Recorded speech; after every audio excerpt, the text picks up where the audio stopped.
Hi there and welcome to Planet Zoo. So I made a tutorial about earning a profit in franchise mode back in the Planet Zoo beta, and back then the suggestions I gave worked just fine to get you into profit.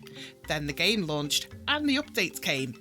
Planet Zoo has had several patches since launch, and updates have tweaked gameplay a little, particularly the last patch where guests now demanding refunds can bankrupt you in minutes. I sympathise with anyone suffering from this massive loss. My old franchise zoo is hemorrhaging money right now because of these changes. So for this video, I've set up a new zoo and will talk you through my suggestions to keep it in the black.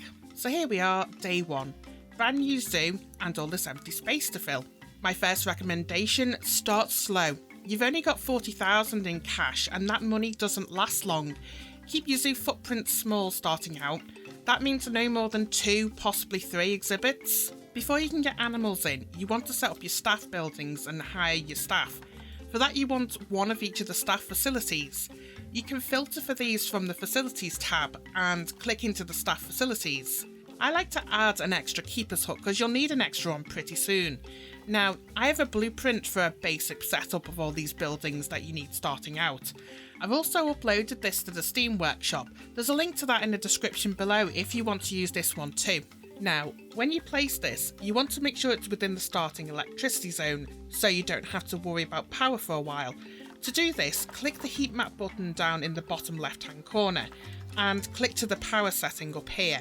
Make sure to place these buildings within the blue power zone.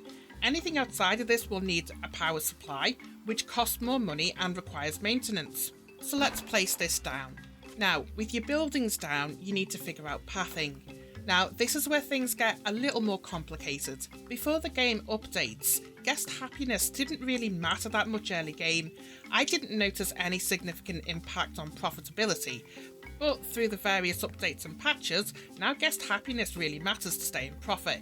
Guests don't like being close to staff buildings, and there's an area of influence that dictates this. You can check this in the heat map in that bottom corner again. This tab shows negative impact on guests. Use this to make sure when you place guest paths, they're outside of these areas of negative influence. A good way to do this is using the different types of paths. So paths down here, there's 3 types. There's just the general path, and that's just like generic path for staff and guests to use. There's the queue path, which you use when setting up the transport rides, and staff paths that are exclusively for staff to use. You want to make sure the area around your staff buildings use staff paths, meaning only staff will ever use these paths. This ensures that your guests keep out of that area of negative influence. I lay out my zoo in a particular way to maximise this. I'll set that out and cut back. Okay, here's my setup. It's not pretty, but it works. The staff facilities are completely isolated from the main path, so nobody should be getting upset about seeing staff buildings. I've set up 3 small enclosures to start off. In these I'll be adding red lemurs, Chinese pangolins and red pandas. I've also hired the staff I need to run these, so a mechanic, 2 zookeepers and a vet. I now need to link these staff to the buildings to a work zone. So in the zoo screen, go to the Work Zone tab, go to New Work Zone, then link all of the buildings to Work Zone 1. Then back in the staff screen, change each of these guys to Work Zone 1. This means staff will work efficiently in this work zone. Now, to keep guests happy, there's a number of other things you need to add at this point.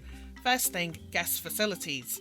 You're going to need to set aside a section over here dedicated to food, drink, toilets and information. This will also need another staff room. You need to spread these out a little to give room for guests to queue and move. If there isn't enough room to queue, guests will lose happiness. I'll set this up and cut back. Okay, guest facilities now set up. There's 2 food shops, an information point and a washroom. I've doubled up on staff here because staff will take breaks leaving shops unattended, bringing down guest happiness when they do. That's what the extra staff room is for.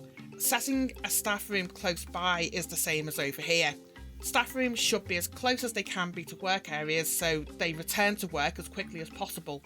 I've set this up as Work Zone 2 with all the vendors assigned as such.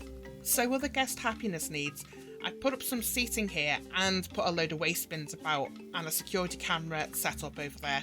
Hopefully this means we won't get any unhappiness from having rubbish thrown all about or from petty theft. Now, next is education. Guests need education to feel fulfilled. You add this from the facilities tab and you get a selection of ways to educate. What I suggest is to add a board and a speaker for each animal and a conservation board around the middle here. The other crucial way to make a profit is by adding donation boxes. The amount of profit you make from donations feels like it's been reduced a little bit from the last update, but it's still vital for the profitability of your zoo. That's pretty much everything set up for the guests, well, apart from the animals. So I'll add those now and then run through what you need to do with them for better profits. Right, so animals are now in the zoo and I've set their habitats up in the way they want them to be. First thing you can do now for profit is to up the entrance fee. So adults I'll say $10 for now and kids I'll up that to $5. I'm never certain what to set this at in the beginning, but if you just keep checking, guests will tell you if the fee is too high or too low and you can adjust accordingly. Next thing is research. Get the vet and the mechanic onto research right away. The animals need their welfare up to breed and getting that up needs research. So the vet can research the red panda for now, and the mechanic, I'd recommend setting this to staff rooms first and then power. That's one more thing we need to do as well, perks. So the staff room here, you have options for perks on this tab. If you set the staff room that the vendors use to PR, it will make the guests even happier. I'd set the other staff rooms to, well, I don't really have a preference here. It's probably whatever you think suits the room better, depending what staff you've got in there. Then you just, well, let the game roll on until research on all 3 animals is done. That's when you should see the profits start really rolling in. With the amount of shops and things we've got running at the moment, we may go into negative numbers early on, and I have had the warning pop here that says you are low on cash. But this should run into profit within the year, I think. So I think I'll skip ahead and we can take a look at that point and see where we're up to.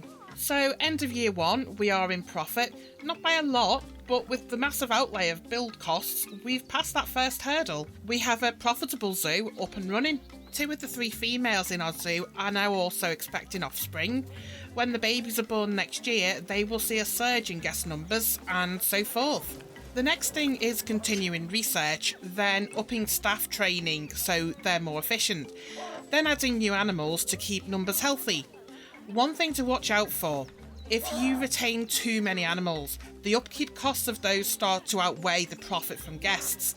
This happens when you have animals that reproduce a lot, but the babies don't mature for a long time. I had this issue with my tortoises in my previous franchise. I ended up with about 50 baby tortoises and losing money from all the blooming upkeep of them. To avoid this, keep an eye on food costs. If it starts going up too much, put your mating animals on birth control until the babies you have grow up. Then go back to breeding when there's more space. One other tip for staying in profit, keep an eye on the heat maps. That will tell you instantly when there's a problem with anything in the zoo. The important ones are the animal welfare, negative impacts on guests, and guest needs. Big red or amber spots on these will tell you if there's a problem. And that's basically it. Just keep building upon this. But if there is anything I haven't covered, let me know in the comments and I'd be happy to respond to those. Anyway, thanks for watching this. I hope it's been helpful. Bye for now.